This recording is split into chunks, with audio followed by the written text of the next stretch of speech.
With the class that I'm working with now, the preps, my colleague and I were looking for a place that we could start a bush kinder, because we both really feel that nature education is really important at the moment, and we couldn't find a spot in the school that was just right for this bush kinder setting. And one day I was walking around the school grounds out of hours and came across a paddock that I didn't realise was part of the school grounds.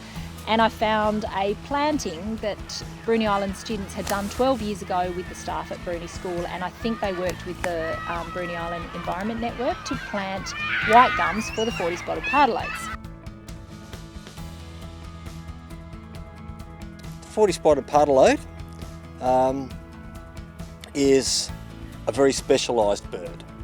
So it's restricted to areas where Eucalyptus viminalis grows, because it does the bulk of its foraging on that one species of eucalypt. And it does it in a very specialised way. It has a little hook on the end of its beak, and it makes little incisions on the young shoots, and out of these little shoots a little bit of sap weeps out, crystallises, forms a substance called manna, and then they come back and they pick that off. At the time of British invasion, it occurred right across eastern and northern parts of Tasmania, and also in the Bass Strait Islands. Its range has now contracted right back pretty much to Bruny Island and Maria Island. And total populations estimated at around about 1,500 birds. So these are listed as endangered. And when we read the story of these white gums that they planted, they developed an interest naturally, without me really guiding them, in the Forty-Spotted Pardalote. And they nicknamed the space Pardalote Patch. And then we contacted Inala and we organised some tree planting of more white gums into this space. And now they're really invested in looking after that place, but also really curious about the endangered Forty-Spotted Pardalote and other species that we have here on Bruny Island.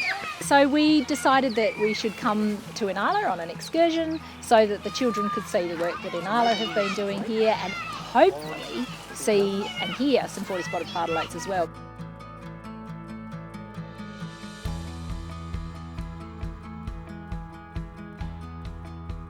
So conservation underpins everything we do at Inala, ranging, in the business.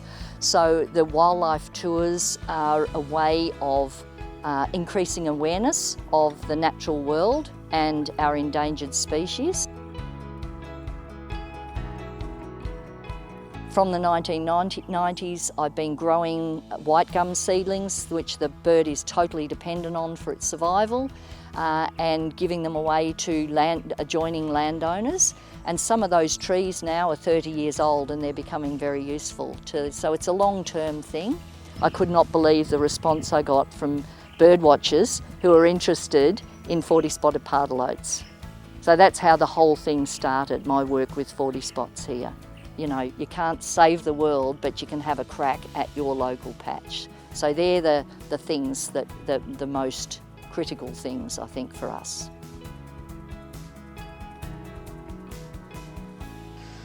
The Forty-Spotted Pardalote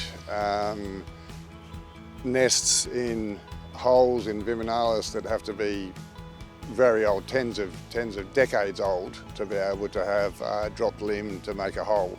We are, through Bruny Environment Network, planting, growing viminalis and trying to get them out into the habitat, into nature, but they're needing to be have help.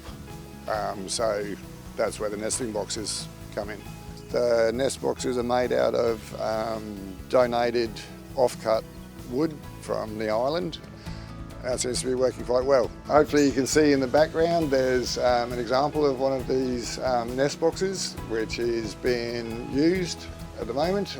It's got two birds going in and out at quite high frequency, which means that there's chicks in there because they're zooming in and out to feed them. So that's a successful experiment.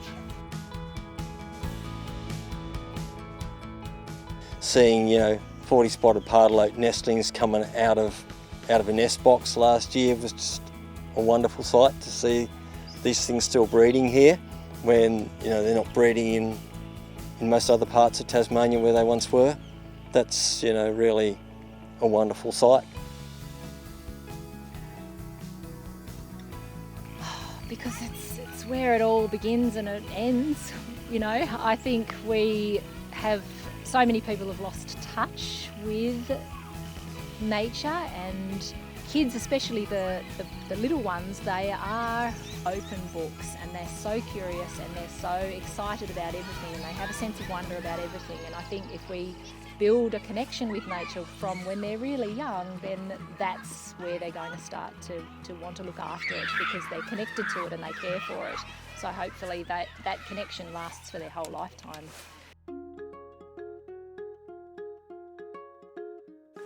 I like quolls, very pretty because there's a lot of flowers. Forty-Spotted Pardalote. There's a lot of different types of insects. I like the nature. The Forty-Spotted Pardalotes are kind of round. They have 40 spots. They're pretty fast when they fly out of their nesting box. Hooks on the end of their nose. Up in the tree. Yes. And we still got to see a baby one. And they're very rare.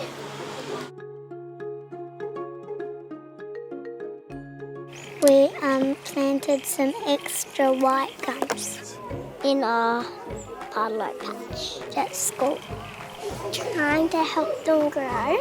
They're rare and we want to get more of them. It's been very cute. We've, since adopting Pardalote Patch, everywhere we go now, the children are, I saw a 40-spotted pardalote, I heard a 40-spotted pardalote.